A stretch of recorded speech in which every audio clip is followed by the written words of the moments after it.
I'm Shira Bergbauer, and you're listening to an excerpt from the Stethoscope To Swaddles podcast. After a baby's first birthday, the development of the hippocampus, which is the part of the brain that helps with memory, kind of explores that aspect of it, that begins to form at that time frame. That starts after the first birthday. It's the part that starts forming what's called explicit memory. So, explicit memory has actual two components. One component is semantic or factual memory, which becomes available at around a year and a half. And then there's autobiographical memory, which begins to develop a little bit after the second birthday. When the autobiographical memory is available, this period is called childhood amnesia. It's a developmentally universal phenomenon across cultures. Has nothing to do with trauma, but actually appears to be dependent of the fact that the brain structures that are maturing has not started maturing. The difference between that and implicit memory is that when explicit memory is recalled, it has the internal sensation of reminding us that it's actually a recollection. And for both forms of explicit memory, that is autobiographical and semantic memory, conscious attention is required for us to encode that memory. When we don't take personal responsibility for our unfinished business, we may miss an opportunity to not only become better parents, but also to continue our own development. I just thought that was so interesting that the authors really touched on this, because when we have leftover issues and unresolved issues, they consistently challenge us on a regular basis. These issues may make us so inflexible with our children, and we may not have available to us responses that would be helpful to their development. It may present as us not really listening to our children because our internal experiences are so noisy that's all we can hear. And then we are out of relationship with them, and we may continue repeating the same actions that are actually unsuccessful. They're not helping us connect with our children because we are constantly stuck in reactive responses based on our past memories and experiences. So when we get overwhelmed and become immersed in our implicit memories, remember I said when we tap into implicit memory, we do not realize that we are recalling things. These painful events and unresolved losses make it so difficult for us to be fully present with our kids. When these intrusions actually start to kind of show up in our parenting and in our motherhood, they really directly influence how we know ourselves and how we interact with our children. They end up putting us in autopilot without us even knowing where the pilot is taking us.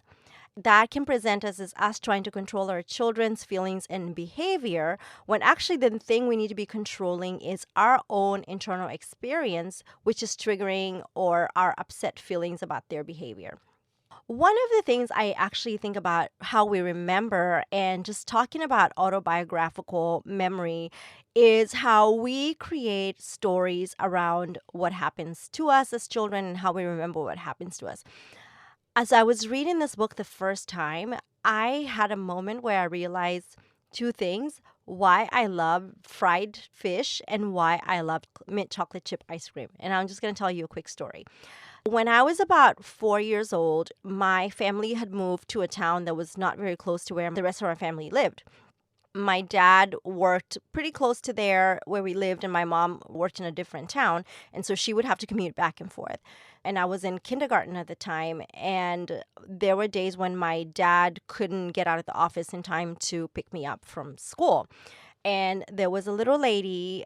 I still remember her. She was probably not even old at the time, but in my 3-4-year-old brain, she was old. This sweet, sweet lady that had a little stall at the market that was pretty close to between the school and where my dad worked. She was quote unquote my babysitter. She would pick me up from kindergarten and I would sit with her at her shop. And every day when I sat with her at her shop, she gave me this chocolate that was called mint choc. It was mint chocolate ice cream. I still have connected memories when I eat mint chocolate chip ice cream. It takes me back to this time in my life and to this lady. And I can't even envision what she looked like, but I just remember her kindness. And I remember how sweet and loving she was towards me. I feel like every time I eat mint chocolate chip ice cream, I think of just how it felt to be that child who was nurtured and loved. And I never felt afraid that my parents were not going to come pick me up. I always knew I was in safe arms with her and that she was going to take great care of me. She was loving on me. What was actually interesting is I was observing my nanny one day with my daughter, and I just had this like memory of this time in my life as a 4 year old with the lady at the market. And I thought, wow, that is what how we remember kind of shows up in our life. Fried fish story is actually a kind of funny story. My grandmother, when we moved back from this town, had started a business and she would buy like whole, I think it was Nile perch and tilapia. And she had this business where she would sell fried fish. A lot of people do not like the smell of fried fish, but for me, it just brings back a memory of my grandmother, brings back the beauty of the entrepreneur that she was and the loving person that she was. And my grandmother was just the sweetest person. I never felt that she would be too busy for me as a child. She was just the sweetest human being. And I just remember like coming home from kindergarten, there was fried fish because it would be prepared at a certain time of day and they would go sell it. And I always just have this like sweet memory of walking home and coming home to my grandma's house and smelling fish. And to me, fried fish and the smell of fried fish just triggers these beautiful memories. Sometimes when I think back and realistically think of about this moment, it was probably not like the best smell because it's like a lot of fried fish. But to me, how I remember this time and how I think of fried fish is my grandmother and her love and her nurturing, and has nothing to do with the actual consumption of the fish. But I will say that I love fried fish, and I feel like when I eat it, I always just have these beautiful memories of my grandmother.